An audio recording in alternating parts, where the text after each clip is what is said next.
안녕하세요. 반갑습니다.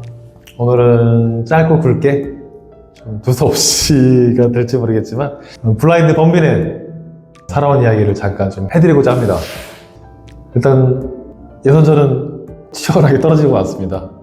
저에게 참 값진 제사이 될 것 같고요. 참 공정한 심사였고 참 저에게 큰 값진 경험을 해주셔서 감사를 드립니다. 저희 어렸을 때 꿈은 모델과 배우가 꿈이었습니다. 모델의 꿈을 꾸게 된 것은 제가 스쿨룩스 교복을 처음 입었을 때였어요. 어렸을 때 우리 스마트, 스쿨룩스, 엘리트 뭐 이런 거 있잖아요. 처음으로 갖춰진 옷을 입었을 때 너무 제가 봐도 멋있었습니다. 그리고 제가 이해한 꿈은 저것처럼 되고 싶다. 그게 제가 이해한 꿈이거든요. 어머니하고 눈에 눈, 이에는 이라는 영화를 본 적이 있어요. 그때 한석규의 광기 어린 연기를 보고 참 멋있어서 저분처럼 되고 싶다. 제 10대는 굉장히 못 말리는 참 말썽 개구진 학생이었습니다. 중학교 때 부모님 속을 많이 세게 아들이었는데 어머니가 우스갯소리로 너보다 중학교를 더 많이 갔다. 저한테 농담식으로 가끔 얘기하시는데 너보다 학교 더 많이 갔다고 할 정도로 제가 어머니를 학교에 많이 불러줬는데 난 뭐 그때 상벌점 제도가 있었어요. 학교 다닐 때 언제나 제가 1, 2등이었고 벌점으로 상점이 아니고 벌점으로 항상 1, 2등이었고 그때 어린 나이에 하지 말아야 될 술, 담배도 하게 되었고 경찰서도 불미스러운 일로 전과는 건 아니고 아무튼 좀 그런 걸로 학교에 갔습니다. 아버지가 경찰이셨거든요. 근데 제가 아버지를 좀 곤란하게 좀 몇 번 해드렸었죠. 죄송하고 감사합니다. 그런 10대를 보내다가 제가 중학교 3학년 때 시각장애를 겪게 되었습니다. 그 시각장애를 발견하게 된 것은 중학교에서 신체검사를 해줬을 때 시력 체크할 때 알게 됐습니다. 한쪽 눈이 시력이 거의 안 나와서 문제가 좀 있는 것 같다. 병원에 가봐라. 선생님이 그러셔서 어머니 손붙잡고 병원을 갔죠. 좋다는 데 다 가보고 그때 저는 되게 좋았어요. 왜냐면 학교를 안 갈 수 있었어요. 네, 학교를 안 갈 수 있어서 되게 좋았습니다. 그렇게 철없던 친구였습니다. 그 당시에 가톨릭 성모병원이 안과에서 제일 좋다고 했던 병원인데 거기서 시각장애 판정을 받았죠. 병명은 레버시 시신경결식이라고 불치병인데 아직까지 선생님께서 좋아질 수 없으니 시각장애를 받아들이고 준비를 해라 그렇게 말씀하셔서 집에 돌아오는 길에 참 어머니하고 절망스러운 발걸음이었습니다. 한 달 지날수록 시력이 점점 떨어졌고요. 참 더 방황을 했죠. 참 더 말썽을 피웠고 그러다가 의학이 되게 좋다니까 뭐 눈이야 뭐 별거냐 그랬는데 계속 시력이 떨어지더라고요. 그래서 겨울방학이 되었습니다. 겨울방학 내내 집에만 있었어요. 친구들하고 너무 놀고 싶지만 저의 약한 모습을 보이고 싶지 않아서 언제나 가슴 피고 어깨가 이렇게 들썩이며 다녔던 친구였는데 참 제 약한 모습을 보이고 싶지 않았습니다. 친구들한테. 그래서 이제 겨울방학이 끝나고 개학식 학교 가는 길에 혼자 갈 수 있다 어머니한테 해서 혼자 가는데 뒤에 따라오셨었어요. 어머니가 인지하지 못하고 혼자 가보려고 했지만 못 가겠더라고요. 학교에. 그래서 어머니가 학교까지 데려다 주셨습니다. 근데 학교 갔더니 제가 너무 창피한 거예요. 친구들이 식판도 밥도 퍼주고 하교하고부터 졸업식까지 학교를 가지 않았어요. 친구들을 차마 볼 수가 없어서 학교를 안 갔습니다. 그리고 그때 졸업장하고 졸업증도 친구들이 집에까지 갖다 줬어요. 네. 하고 이제 고등학교를 입학을 했죠. 다니던 교회가 있었는데 그때 겨울 수련회가 있었습니다. 제가 가겠어요. 편하게.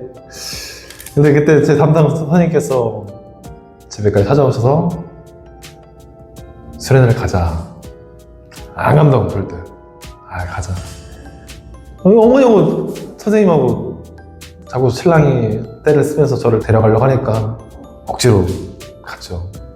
가서 이렇게 푹 숙이면서 언제 끝나나 하다가 마지막 기도 시간에 모두가 저를 위해 기도해주는 시간이 있었는데 그때 참 많이 울었습니다. 나에게 왜 이런 시련이 왔을까? 나는 왜 갑자기 눈이 나빠졌을까? 하나님이 정말 좋으신 분이라고 하면은 저에게 왜 이런 시련을 주셨을까? 하면서 참 울었던 것 같아요. 정말 역대급으로 그때 울었던 것 같은데 그 후로 신의 위로를 받고 제가 당신을 위해 살겠다 해서 목사의 꿈을 꾸게 되었습니다. 해서 어머니하고 그때 당시 일반 학교죠. 시각장애를 위한 학교에 대한 정보가 없으니까 그게 한 고등학교 2학년 때까지 어머니하고 매일 기도원을 다녔어요. 눈을 좀 고쳐달라고. 고쳐주시면은 당신을 위해 살겠다 하면서 금식도 하고 정말 열심히 기도했는데 안 떠지더라고요.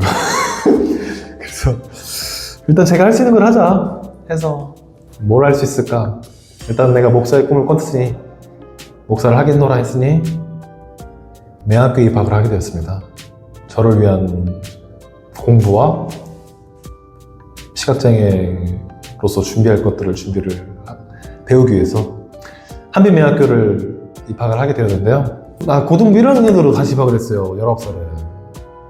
왜냐면 그때 배워야 될 것들이 준비돼야 될 것들이 있어서 점자라든지 음성교육을 듣게 되었죠. 이 시점에서 우리 한번 뭘 배웠는지 한번 볼까요? 이게 저번에도 보여드렸지만 핸드폰을 지금 꺼내요. 이게 꺼진 상태가 아니라 배터리를 아끼려고 핸드폰을 꺼놨습니다. 말 나온 김에 구독자님들이 달아주신 댓글을 한번 달아보겠습니다. 페이스 아이디 하고 자, 유튜브. 제가 좀 느려요. 이게 한 글자 한 글자 치다 보니까 댓글 달아드리는 게 좀 느립니다. 그 부분 좀 양해해 주십시오. 자, 한번 최근에 달린 댓글을 한번 달아볼게요. 최근에 올라온 댓글을 한번 보면서 장애가 없는 분들과 경쟁하겠습니다. 경쟁을 준비합니다. 블라인드에서 영상을 일시정지해놓고 자, 댓글을 한번 달아볼게요. 울지마 바보야, 형이 기도하고 있다. 답글 기억. 이렇게 한 글자씩 치다 보니까 답글이 좀 느립니다.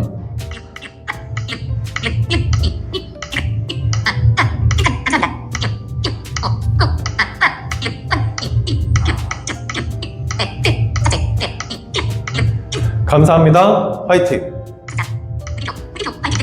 댓글 올리기. 네, 이렇게 댓글 올리다 보니까 좀 느려요. 기다리시는 분들 양해해 주시고 기다려 주십시오. 꼭 다 답을 하겠습니다. 자, 이어서 말씀드리면은 한빛매학교에서 안마가 필수 교육이었거든요. 시각장애인이 생계를 위해서 배워야 될 하나의 기술이었는데 그때는 제가 참 배우고 싶지 않았는데 내가 목사 갈 건데 안마를 내가 왜 하냐. 그래서 그때 참 어쨌든 배워서 지금까지 밥 먹고 살고 있는데 아무튼 저는 오로지 그 후로 신학교 가기 위해서 열심히 공부를 했습니다. 고등학교 한 2학년 때까지는 공부를 전혀 못했어요. 점자가 안 읽히고 이렇게 지금처럼 이렇게 음성을 빨리 들어서 정보를 습득할 수 있는 제 학생이 아니었기 때문에 고등학교 2학년 때까지는 거의 대학을 위한 공부를 하지 못했습니다. 저는 딱 하나의 학교만 준비했었어요. 신학교 중에 제일 좋은 학교가 어디냐? 총신. 학교만 딱 지원하고 준비를 했습니다. 이제 고등학교 3학년이 되었는데 그때는 점자가 좀 읽히더라고요. 음성도 이렇게 빨리 들을 수 있게 되었고, 그래서 저에게 주어진 것은 10개월이었습니다. 11월이 수능이라면은 10개월 동안 정말 열심히, 진짜 열심히. 제가 중학교 때 310명 중에 300등이었습니다. 네. 아무런 준비 없이 10개월 동안 열심히 했죠. 진짜. 해서 총신을 가게 되었습니다. 참 기적이라 생각하고요. 총신 가서도 정말 열심히 공부했습니다. 좀 부끄럽지 않게 열심히 했는데 4년 내내 목표가 꽈탑이었어요. 하지 못했지만 4년 내내 꽈탑이 목표였지만 하지 못했습니다. 그만큼 잘하고 싶었어요. 신을 위해서. 왜냐면 저의 장애를 빨리 이겨낼 수 있고 일어설 수 있게끔 해주신 신을 위해서 열심히 했습니다. 신학대학원까지 진학을 했죠. 목사가 되기 위해서는 신학대학원을 가야 되니까. 그때 마침 코로나 팬데믹이 터졌습니다. 그때 이 대학원 보통 가면 전도사 생활을 해요. 생계를 위해서, 아니면 또 경험을 위해서. 근데 저는 그때 전도사를 여러 군데 지원을 했지만 가지 못했습니다. 한 군데도. 거의 한 100군데 가까이 된 것 같아요. 교회를. 근데 그때 조건이 코로나 팬데믹으로 인해서 영상 편집이라든지 영상 설교를 할 수 있고 운전할 수 있는 능력이 좀 필요했었어요. 그때 교회가 요구했던 조건이 그것이었는데 거기에 대한 원망은 없습니다. 왜냐면 저는 시각장애인이지만 한 사람의 성직자라고 생각했거든요. 코로나가 딱 터지고 나서 영상 수업을 했어야 될 상황이었습니다. 당시에 학교 다닐 때, 대학 학부 때 저를 참 많이 도와주고 눈이 돼주고 공부할 수 있게끔 도와주는 많은 친구들이 있었기에 제가 대학부를 잘 졸업을 했다고 생각을 하는데 코로나 때는 누구도 만날 수 없잖아요. 또 영상을 보면서 공부를 했어야 될 상황이니까 처음으로 그런 적이 없는데 학부 때도 나름 성적이 좀 잘 나왔었습니다. 근데 처음으로 신학대학원에서 올 F를 맞았어요. 그래서 잠깐 스톱을 하자 해서 이대로는 포기하고 싶지 않다 해서 휴학을 하고 일단 먹고는 살아야 되니까 부모님한테는 손을 벌리고 싶지는 않고 일단 부모님한테 손 벌리는 건 차마 자존심에 허락하지 않았어요.